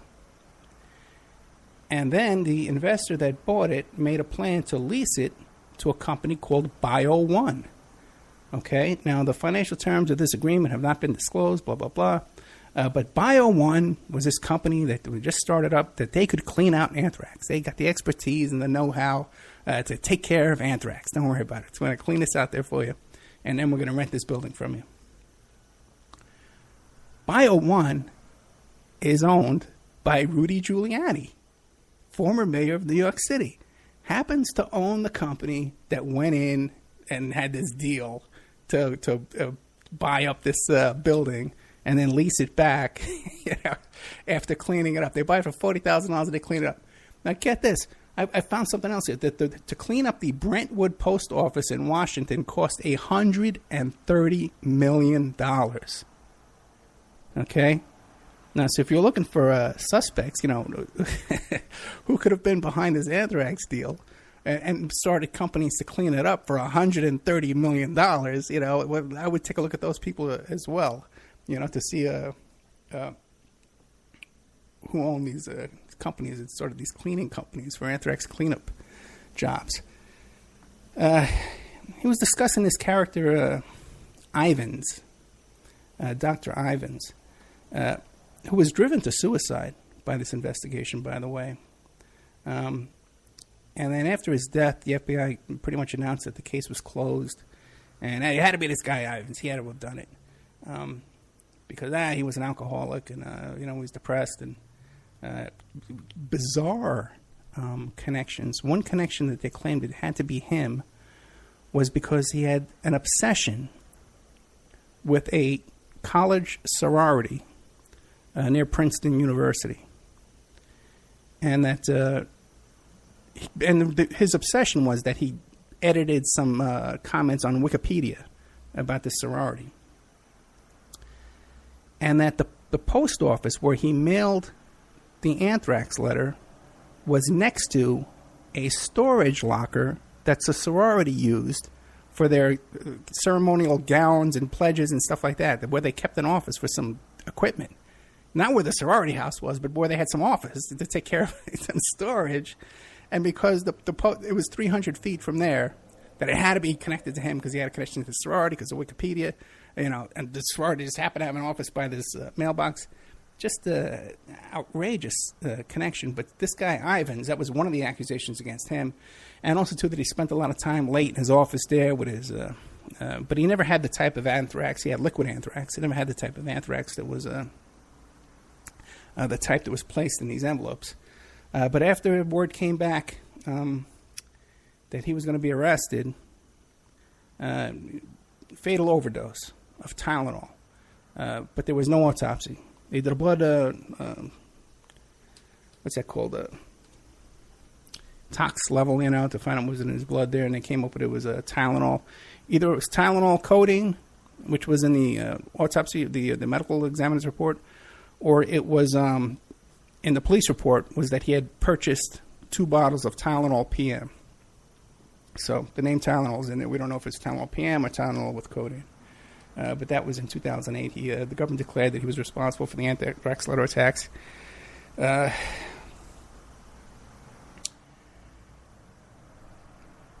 were also accusing this guy Hatfield for a while. And I know there's other people. I know A.J. Weberman has his target on Hatfield because he did it. So if you want to call in and talk about anthrax, And you can call 702-605-4894, 702-605-4894, or you can Skype me at ed.opperman. This guy Irvin, too, for a while there, he was involuntarily committed to a psychiatric hospital, okay? And the FBI had either an agent, or wiretaps, who knows, or an agent or an informant in one of his therapy sessions. And he made some very bizarre statements. We're forced to believe the FBI report. And one thing he says is, I can tell you I don't have it in my heart to kill anybody. I don't have any recollection of ever doing anything like that. As a matter of fact, I have no clue how to. How to make a bioweapon, I don't even want to know. Another statement he says is, I can tell you I'm not a killer at heart. Then he says, if I found out I was involved in some way, and then another quote is, I don't think of myself as a vicious, nasty, evil person. Then he says, I don't like to hurt people, accidentally, in any way. And several wouldn't do that. He mentioned the scientists at this USA wouldn't do it. And in my right mind, wouldn't do it. Then he laughs. But it's still, I feel, responsibility because the Anthrax wasn't locked up at the time. So some very bizarre statements. We had a call coming in from 646. Hey, 646. Hello? Hey, how are you? Hi. Hi. I just wanted to talk about the interview. Okay, what do you got? I just found it fascinating because it was just like this. It was like I read his lawsuit. Yeah. So he's talking about it's like this incredibly sophisticated anthrax that's so light, and that was like not what was reported at all. In the paper that it was like this. It was obviously this terrorist anthrax that was like really simple. That was made by, Al Qaeda and, all this stuff. And it's like he wasn't putting any of the pieces together. Does he really think it was just like some rogue government political fallout? I mean, who does he think sent it? Well, you got to understand. First of all, the guy's he's in the middle of a lawsuit. Right. I got that. Yeah. Secondly, Hatfield, won a lawsuit against the FBI, because they were accusing him of this, so legally he's been cleared. No one can point the finger at him. Ivan, right? I wasn't insinuating it was him or anything like that. Yeah, but I'm saying that's why the guest couldn't really point the finger at him. But he's in the middle of a lawsuit, and but that's a good question. I don't know. I guess he seems to think that it's still some foreign threat. Or no. I think he thinks it has to be a local threat. But we really couldn't get that out of him. It's the kind of guest I need a couple hours with, to tell you the truth, to really. It was just it was fascinating because it wasn't like the usual, conspiracy crew guest. It was like, kind of like you said, like a company guy. Right. So I was pretty fascinated by it. Yeah, it takes a little more work, It takes a little more time, a little more work, But we'll get to it. I'm hoping I can get him for a membership section show and really sit a couple hours with him off the air and get him to relax a bit. I think especially, too, after this litigation, I think we can get more out of this guest. But this won't be the last Anthrax show we do by any means. Yeah, because that's always the question. I mean, I know 9/11... people always say, like, Building 7, but, like, really the anthrax, like, that's kind of a key, it just, like, came out really, it had really good timing. You have to believe that, I guess, someone was inspired by 9/11. And just happened to have this weapons-grade anthrax sitting in their drawer, Yeah, really great anthrax, and then got really lucky that the government was doing all this infighting. And right. My favorite part of what he said was that no one was allowed to talk to each other. And so, we're sitting here and I was like saying, well, can you imagine an investigation like in a police department where nobody's allowed to talk to anybody else in the police department if they're investigating a murder? Like how well that investigation would go. They're not allowed, it's like everybody's segregated from one another. How well that would go if they were working together as a team. It's nuts. Well, worse than that, I can tell you right now, because if 12 agents out of 20 agents had just come out of the academy, these were kids. So you got 20. Right. You got 20 guys working for you. There's only 8 you can even talk to, without smacking them in the head. You got 12 guys, stumbling over each other, trying to find out where the water cooler is, literally, get these guys out. This isn't an important public safety issue, so let's put, our greenest guys on this, and they're not allowed to talk to each other. But that'll make it go really well, And have Dick Cheney on the phone every day complaining, what's going on? I know. I can imagine. And then my other favorite thing was that it was from a cow in Texas. That I didn't get from reading the lawsuit. No. I didn't pull that fact out. That's where they get the strains. Cow. Yeah, that's where they get the strains, and then they have to, they develop it, and it gets it has to have that source, originally. Oh. It's a biological source. But I forgot what I was going to say too. But something about the 20 agents. There's only 8 guys you can really vote. Oh, no, you're right. But even with this, get this, man, this guy did some really good work. Because they were able they were able to locate the actual mailboxes that these envelopes were placed in, So that's so they went to every single mailbox and tested every mailbox for traces of anthrax and found it. That's a ton of legwork. That's really serious work, man. So, and he only had 20 guys, it sounds like, and 8 of them were just, sitting around 12 of them doing nothing, picking their noses. Yeah. It's the two go-getters that got down to the bottom of it. That was just it was a fascinating interview. They're all so different, but this one was, you kind of felt like, I don't know, I guess as a listener, I felt like I was like yelling at the radio. Like, you don't get it. Like, maybe you could put those things, and I know maybe he does get it, but, you get kind of frustrated and fascinated, as a listener. Put it together. Yeah. All the little things. Trust me, I know what you're saying, man. It's very frustrating. And especially, too, we've been under such attack lately, too, that even, like, we didn't get the equipment fixed and up and running and working until like a half an hour before the show. Oh, boy. Yeah. 2 weeks ago when we did that show with about the Al-Qaeda visas and about how Obama's CIA, 5 minutes before that show, one of the guests sent me over a PDF with his bio on it. And it said, as soon as when I tried to open it up, it said, hey, there's malicious malware on here. But I says, let's open it up anyway.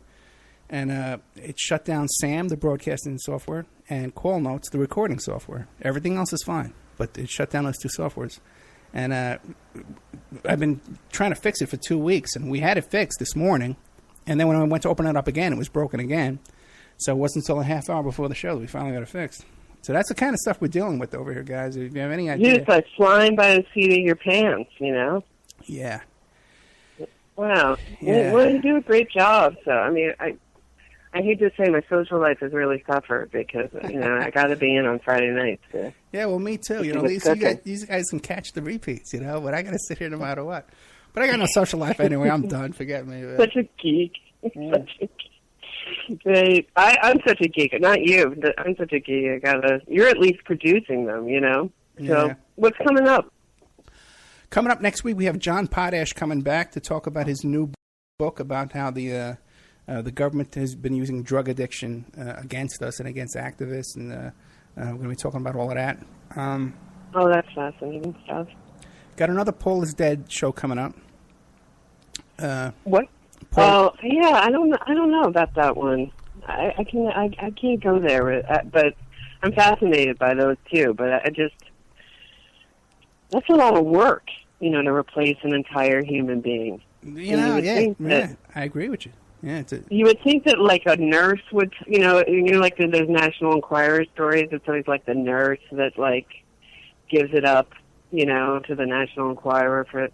It feels like someone would give it up, Well, a nurse assuming that the first McCartney's dead, but it could be they were just swapped out and they're both alive, because there was a guy living in McCartney's house that looked just like him, and he was living in his childhood home. Listen, who knows? There's so many factors in all that, but there's so much weird stuff with Lennon and hypnotism and Mark David Chapman and Yoko. Who the hell knows? Yoko Ono is just, she's, we both went to the same college. She's insane. Just what a weirdo, Yeah, well, Yoko Ono's an escaped mental patient. I know, and just like left her kid. Yeah. No maternal instinct at all. Yeah, and the fact, didn't she have her son on the same birthday as John? Oh no, I didn't know that. I didn't hear that part. No. Yeah, like Sean, I think, is born on the same day, and I know she was older when she had him, and I was wondered if, like, she was just so weirdy and occult, if she had, planned that out, for the astrological. Yeah, she definitely is weirdy and occult. Benefits. Yeah, and supposedly there's a lot of stuff that came out in her album Shattered Glass. There's like a lot of occult references in there too about her regrets, actually, about being involved in the occult. But that song "Walking on Thin Ice," Yes. Oh, and there's a big show in New York coming up with all her her music, her fantastic music, because I don't know if it's at the, I want to say it's at the Met. It's one of those big museums, maybe the Whitney or the Met or whatever. There's a big Yoko Ono show coming up, and I just can't believe that people still give her any credit at all for being an artist or a musician or anything, besides being married to someone very talented. Yeah, I hear you. Also, last week we did that show on Marilyn Monroe. That was interesting. That was the highest rated show we've ever done. And we got more. Yeah. Oh, yeah, but by far. And we got more response to the blog and to the Amazon, .com. When you go to my blog and you click on the book, I can see the Amazon hits. Like 300 times. Our second most popular show. That was our most popular show by far in a long, long time. Wow. Yeah, and by coincidence, Buddy Greco, who was up there at the Cal Neva Lodge that was owned by Frank Sinatra, that weekend when Marilyn was raped, like our guest was talking about, has the last photographs of Marilyn Monroe when she was alive. He took the pictures, and he's putting them up for sale right now. I don't know if you heard about the show or what. I don't know. But it wasn't Bert Stern who did that book, The Last Sitting? He always said those were the last photographs. But, that's interesting. Okay. Yeah, Buddy Greco, he's saying it's the last photographs of Marilyn Monroe before she died. The other ones might be professional photos. These are like, candid photos. Oh, these are just like, okay. Yeah, and he just decided to put them up for sale, so I contacted him about coming on the show and talking about it and promoting the sale of those books, because I'd love to hear what happened that last weekend, because he knows he knows all these guys. He knows Sinatra. He knew it. Gee, I know. Though, as a listener, I could listen to maybe, I don't know what this says about me, but like 10,000, if you just did nothing but West Memphis 3 shows from now on. Yeah. With the call-in part, because I live for just, you can present people who think that they're innocent with 100 tons of evidence, and they will still call in and tell you that it was hops. Like, just whatever you say, whatever you throw at them, they'll just come right back up and be like, he had an hour to kill 3 kids with no motive in the middle of like while he's looking for his dead stepson. Like, yeah, I know. And tie shoelaces 3 different ways or whatever. I could listen to like 100 of those episodes. Yeah, and meanwhile, I can't ever get enough of them. Yeah, the killers that confessed were seen walking down that road covered in mud. It's insane. But see, one of the things with this though is with this blood sacrifice, with these ritual murders, is I believe that the people that do them can lie and get people to believe their lies, and they can also get people to lie for them convincingly. Yeah. I've seen that in other situations with this blood sacrifice and stuff. And this guy Eccles, man, he's supposed to be a big shot with the OTO. Creepy dude. I mean, really. And those documentaries are so amazing because, you know, I first saw them, I'm like, oh, this is such a miscarriage of justice. Oh, my Lord, you know.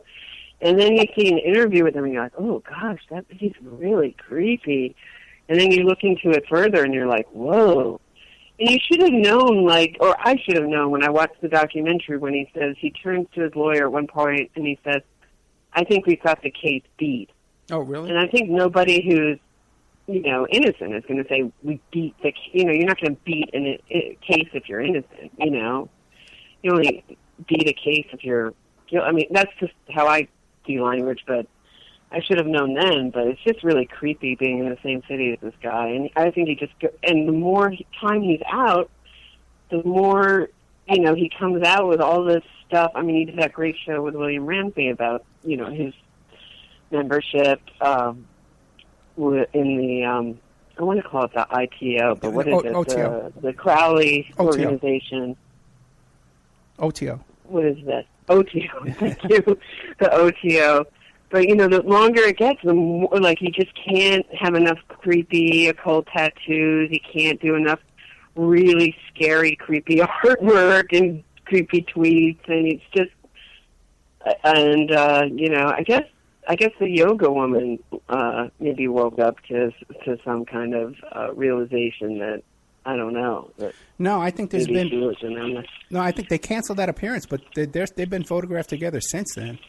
And oh, really? Oh, yeah. See, I predict, man. I guess I'm naive. That I guess or maybe she's into that. Maybe she's a culty and witchy and that kind of thing. Yeah. Well, the people around him, they all are. There's a theory. I know, half of them are. I think half of them really think he's innocent, and I think the other half are just like witchy and occulty. And I can tell you that all the top people from the beginning all know that he's guilty. And I also think that he's gonna come out and admit it in a couple of years. That he did this, you know, for you know, occult practices, you know, and start advocating that. They can't convict him again. And I do you think that's what happened with his wife? Do you think he can't? I mean, she hasn't been seen in a year, right? No, they've recently been photographed together again too. They did an appearance together, just recently too. Oh. Yeah, so that's still. I know there was a while she was missing. You know, of course, I had the fantasy that like he had some like late night confession or something, but obviously that didn't. Or maybe that did happen, and you know, or maybe she knows. I would think that he would. He seems so into his identity as a victim and a wrongly accused guy. I can imagine him like admitting it to like, you know, a few witchy people, but I can't imagine him like publicly coming out and saying he did it. But who knows? I see it coming. See, the thing is, and I would like to do more shows about it too, but the thing is, they're such, the fans are such stalkers and just the most rudest, and you deal with just more crap and BS dealing with that. We are doing a couple more shows coming up on that. I have one of the witnesses who testified at the trial is going to come on the show, who's never done a show before. And I got his attention. Which one? I can't. Or can you not say? I don't want you to say probably because you'll get harassed. Right? Yeah, because or he'll get harassed. Yeah, we had Pam Hicks, Terry Hobbs' wife, was supposed to come on, and they threatened her and then harassed her and then scared her not to coming on. I'm still working on that though, and it's 10 times more trouble than any show. You have no idea because you can't even post the.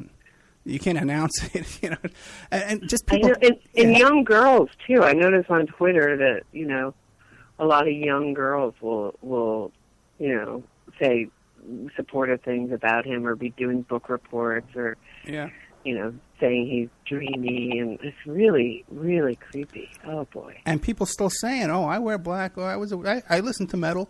They totally missed the whole thing. You know, they totally miss it. You know. I know, and even though the prosecutor's like, it's not about the metal. Yeah. My kids wore black and listened to heavy metal. I like heavy metal myself. You know, whatever you say, it doesn't penetrate. Nothing penetrates. Well, Jesse Miskelly's father said, he says, what are you talking about? All those kids dress like that. They all look like that. They all were wearing the heavy metal and listening to the metal music. They're all lone kids. You know, it was at the 90s. This wasn't Mayberry RFD, you know, in the 50s. Right. This was, you know, the 90s, Walmart. And trailer park kids. But the difference is that Eccles was walking around telling people he was going to sacrifice his baby when the baby was born if it was a boy. You know, all kinds of things. Putting in mental institutions. Killing dogs. You made the best point. Yeah. You know, I mean, just there's so many dog animal lovers, including myself. You would think just the dog killing, forget the child killing, would be enough to turn people off. Right. But that doesn't. The guys who saw him kill the dogs, too, the guys who saw him kill the German Shepherd took a polygraph and passed. By the way, every polygraph would have to be 100% wrong. Everyone who said he's guilty and incriminating, right. And everybody who said, you know, they would all have to be 100%. Not, you said, well, polygraphs aren't admissible; they're not 100%. But these are 100% because if you believe you didn't do it, they're all 100% wrong. You know, right? And just mixed with his interviews where he lies about everything. Yeah. That's the person you're going to trust? The guy who lies about everything? About having to watch his back when he's in, like, a solitary cell 24 hours a day because he's afraid of getting shanked when there's nobody else there? Like, he lies about everything. Well, you know what? He and the guy in the cell next to him, they removed a brick between their cells. Did you know the story? Yes, I do. So then he could crawl. I do know the story. So he could crawl into the other cell and have sex with this guy, and then crawl back, put the brick back, and then sue the jail for saying they weren't protecting him. The other guy was twice his size; he couldn't fit through that hole.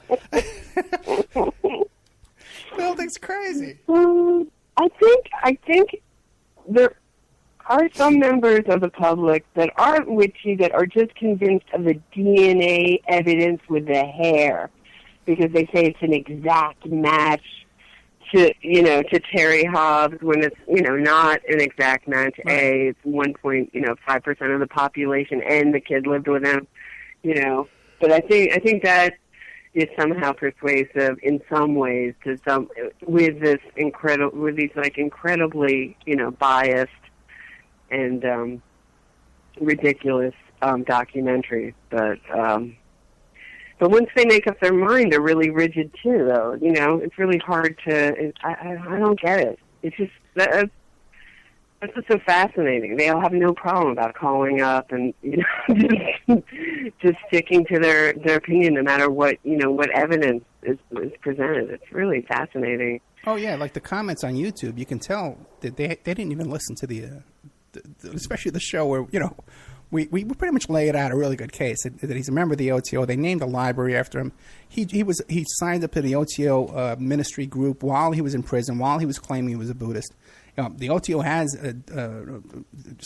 talking about the best type of child sacrifice to do. All this stuff is there, but they don't even listen to the interview. Oh, this case had nothing to do with the occult. Wow. Anybody who thinks it didn't follow the case. And it's funny, too. That's one of the reasons why I brought on Sean Wheeler. But he's coming back, too, by the way, Sean Wheeler. He's going to do a whole... Oh, yeah. He really knows the case. Oh, are you kidding me? He's the guy that started all this. He was the only guy arguing the guilt. And he knew the case so well that it became a badge of honor. It became a mark of expertise in the case to memorize the case because he had the case memorized. So now all these they got to memorize this case. They got to know every little freaking detail. How many every little who was the cousin or an uncle. They got to know everything. Yeah. And then they think just because they have it memorized better that they have to be right about it. But because they're basing that on Sean Wheeler's encyclopedic knowledge of this case way back in '97 and '98 when he knew this thing backward and forward. He's the one who got all those documents. Oh, really? Yeah. That's up on Callahan. 5K or whatever, 6K. Yeah, I'd say about half of the docs on Callahan, Wheeler got first, easily. Back wow. 10 years, 15 years ago. Wow. That's a lot of work. I know, and then these kids will come along and say, well, I never heard of Sean Wheeler. Who's that? And I said, well, you don't know anything about this thing, What did you say his handle was? Like, Public Enemy... Public enemy. Number- One of them was public enemy numero uno. So he called himself Penu, P-E-N-U. And then another one later on was necromancer. You know, he was a nut. You know, and he had a whole bunch of blogs. And stuff. Yeah. But don't you also notice just with a general, like that young kids aren't being taught to critically think? So like when the Bill Cosby accusations came out, you know, I just caught like a little clip of like The Talk or one of those woman-y talk shows. And I think something like, maybe it was like 13 or 14 women had all come out with the same exact story about Bill Cosby. And the woman who, you know, is giving talking points and notes, and her comment was something like, well, you know, there's a lot of stuff on the internet, and, you know, Bill Cosby, I don't even know if I could be as inarticulate as she was. Bill Cosby, you know, we don't know, we weren't there, so it's not a court of, I don't even think she said a court of law, but what she meant was, you know, he hasn't been tried or convicted in a court of law, so we can't say he's guilty, and I wasn't there, so I don't know. But can't you think after 13 women all have the same story, you know, tell exactly the same story, that the likelihood of it being true with no financial incentive, that the likelihood that it may be true is greater than not?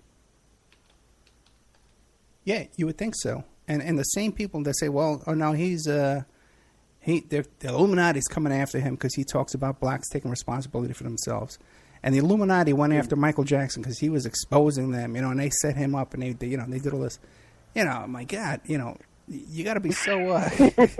There's no critical thinking anymore. His son's killing was weird. That was always strange to me. To kill, the guy was on his way to kill somebody or do a drug deal or something, and just like saw him on the side of the road, right? And didn't take anything and just shot him, and then like didn't go to trial. He didn't want to go to trial and just wanted to close the case and take his lump. And then, like, that's a very odd thing. I mean, that I think is more. I don't even like the word Illuminati, but you want to talk about some kind of conspiracy. The son's killing is so odd. And then, less than a week later, he has his daughter arrested for claiming that she was extorting him. This love child that he had, you know, for claiming she was extorting him. He has his daughter arrested. You know, and now she's back out. She's back out now. You know, making saying the same thing that she's his daughter. So she's still saying it. Yeah, and I think he paid money for years to support. He supported her for years. Yeah.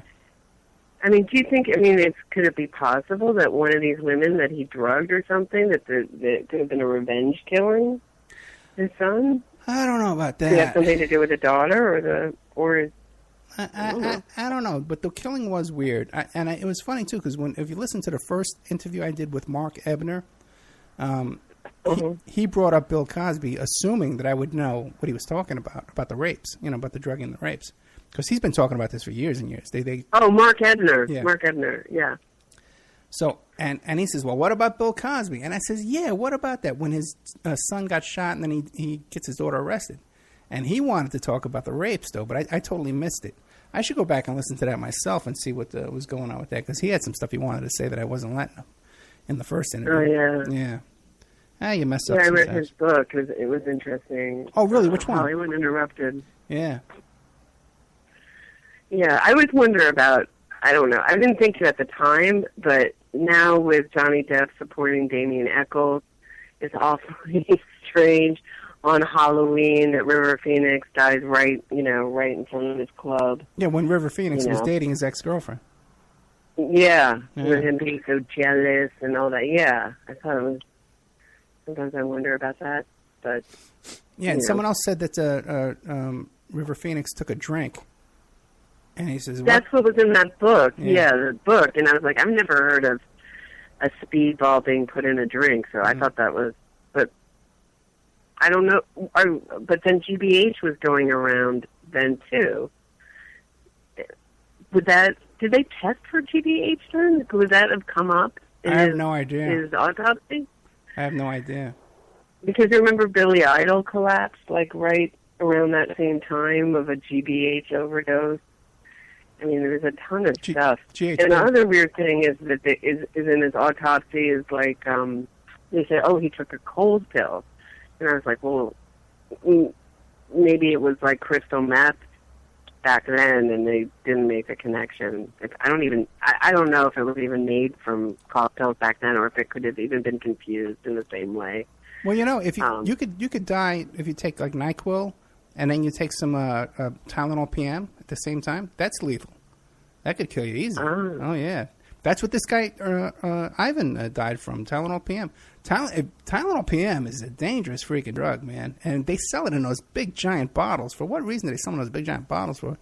And a friend of mine that worked for 911 dispatch told me, she says, you know what, man, get that stuff out of your house. Because all of them, all of the overdoses are the Tylenol PM. Well, my doctor told me that just Tylenol, all those, just aspirin, ibuprofen are the second most toxic drug, second only to chemotherapy drugs. Oh, really? That's what my doctor told me. That, I'm not saying don't ever take them if you have a headache, but he's just said to be, really, there's a point when I was on a lot of pain, I was taking a lot of aspirin, and he gave me a huge lecture about it because they're so toxic to your liver. Really? I take a lot of ibuprofen. I know Tylenol's bad for your liver, but I take a lot of ibuprofen. That's in there. Yeah. Same thing. Ah, great. All the same. Cut back on the, anyway. I heard that, I don't know if I'm just really sad that about Dave McGowan being so sick. And, Nick Bryan, I heard too. It's just terrible.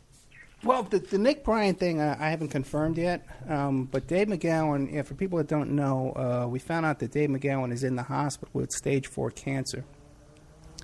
And it was a very sudden kind of thing, and he was saying, we saw pictures of him where he said he was sick, and he thought he had the cold or something. His face was all swollen. He looked horrible. Mm-hmm. And but his brother tells us now that he wasn't even sleeping at night, and couldn't sleep through the night, and would have that sleep apnea kind of thing where, he couldn't breathe. So he would go to bed at night and wasn't even sure if he was going to wake up the next day. It was so bad. So Dave, he went to the hospital. They got him. He just started him on chemo, and we're all praying for him. We'll know if this first stage of chemo helps. If not, there's a second stage they can do. And but the diagnosis is really bad. They're saying that the best case scenario would be like 5 years. There's like a 2% chance. But other people are coming forward saying, hey, we had the same thing, and they live 7, 10, 15 years. So you don't know what these doctors tell you. He's such a special guy, and I guess listeners can donate through his Dave's web page to his PayPal. Yeah, there's a PayPal donate button. He can get button. the extra support that he needs. Yeah, because you got to remember, okay, now a lot of people are making these comments to me. I got a couple emails this week saying, oh, what does Dave need money for? If he's on his bed, he's not going to be thinking about money. But he can't work, And his website is davesweb.cnhost.com. And right at the top, there's a donate button. I forgot to put the link on the blog last week, and my most biggest show, too. I should get it on there fast.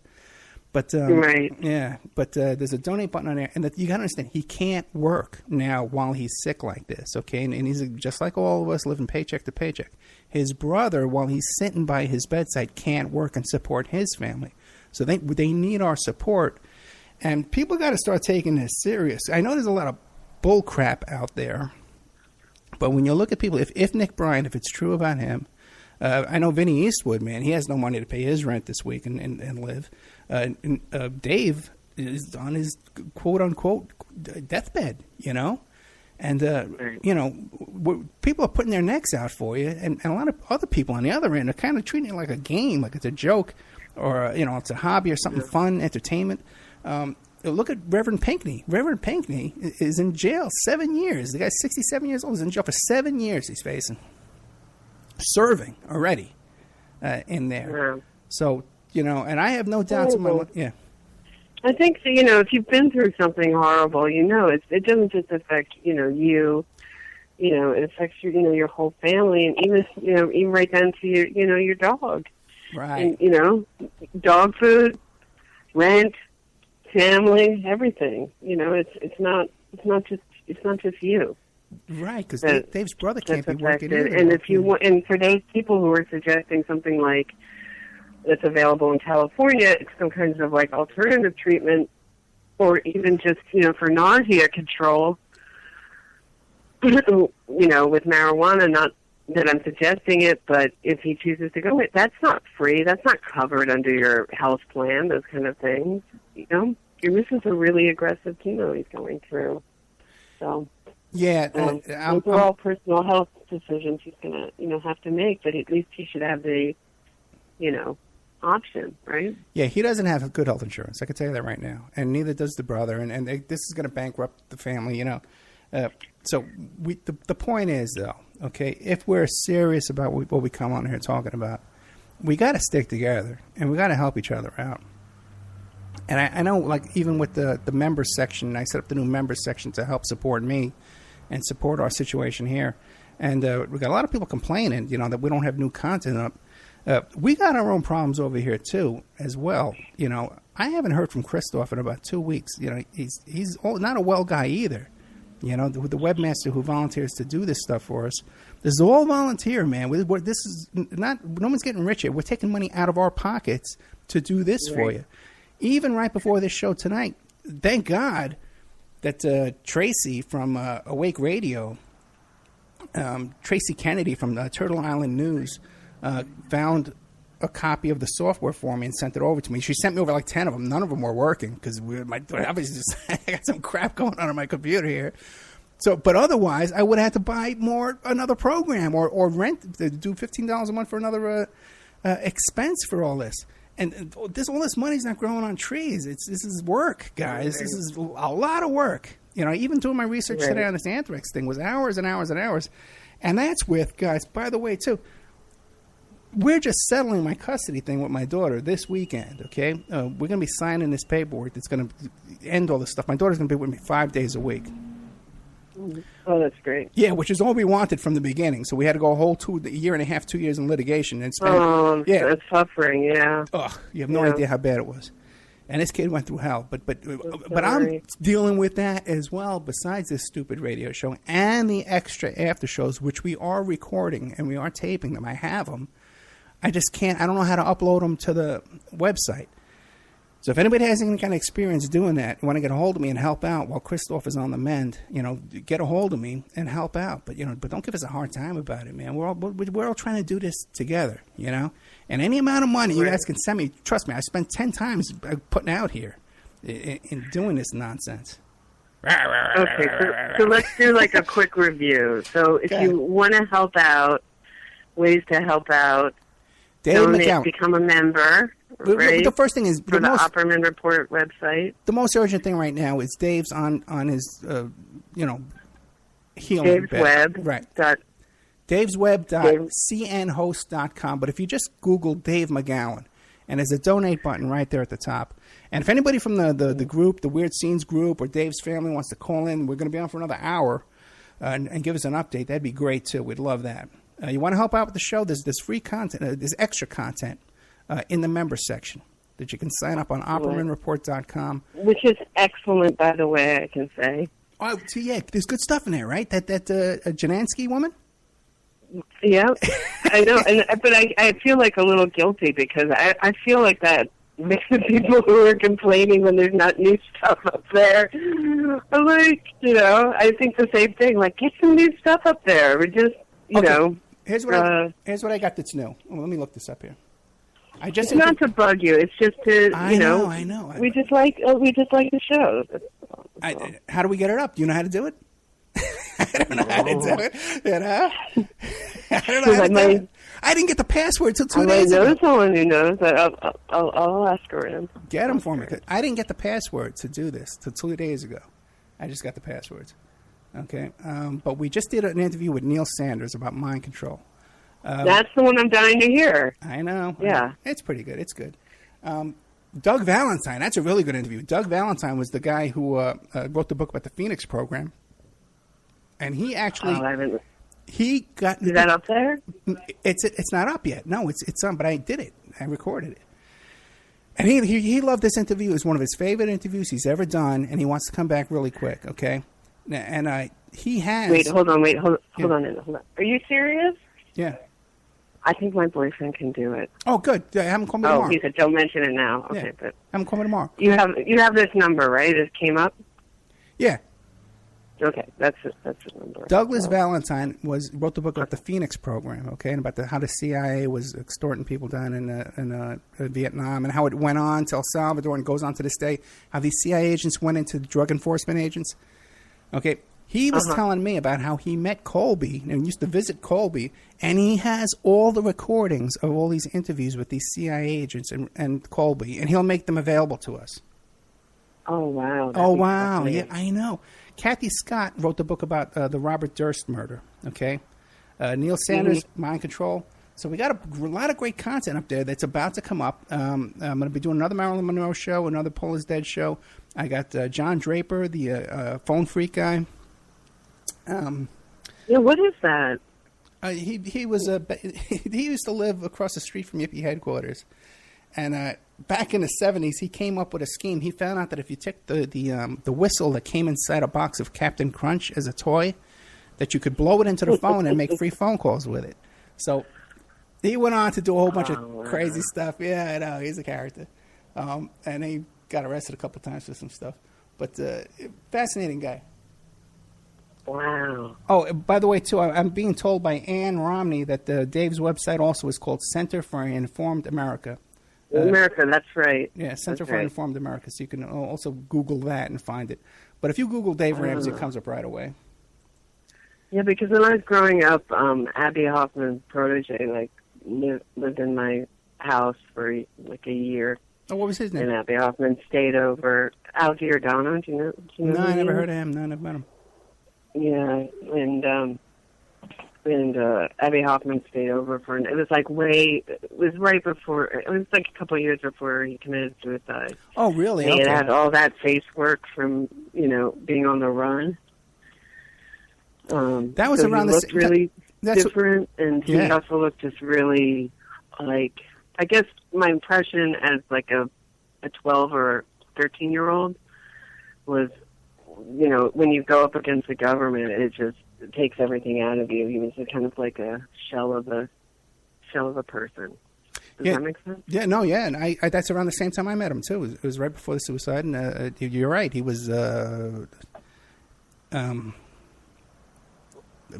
broken man, and just arguing, wanted to argue about every little thing, just unhappy guy.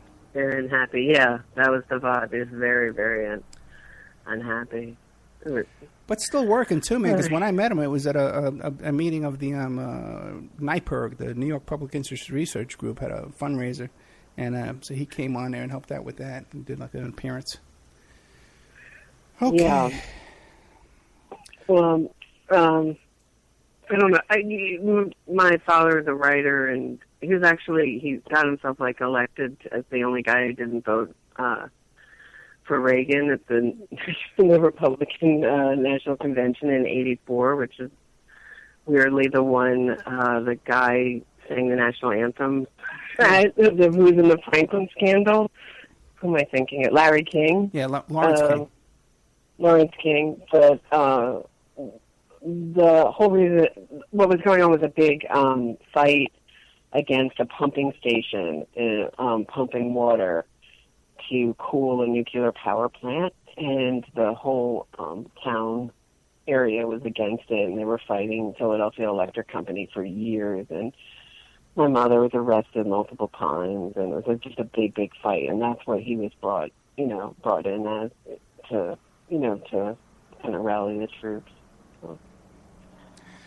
Okay, listen, we're gonna take a break, okay? Then we have another hour to go. We're going to be dropping PSN and dropping Talk Superstation. So, guys, thank you so much. Thank you, Angel. And thank you, Diamond Joe, for putting us on tonight. And next week we have John Potash coming on. But if you want to, we'll take a little 5-minute break. And if anybody wants to call in, 702-605-4894, 702-605-4894. Might have my daughter call in, talk about our litigation ending. That might be fun. And she has a dress for the graduation coming up. Fantastic. Okay, so let me play a little Thanks so much. commercial. It was fun. I forgot we were on the radio. Yeah, I know that happens, right? I never forget that because I got headphones. Wait, call my boyfriend Tom about the uploading. I will. Okay. Okay. But All right. Bye. okay. All right. Good night. You can call back if you want. All right. So we're going to say goodbye to PSN and Talk Superstation. Good night, guys. We love you. Make sure I'm shutting off the radio one. We're still on Awake Radio, and we're going to make sure we're still on Awake here. I shut off the right one. Yes, we are. Okay, we're still live on awakeradio.us.uk. We're still live on TalkStream on Spreaker. So what we'll do now is we'll take a little commercial break, and we'll be right back after these messages. Okay, let's see if I can play the messages.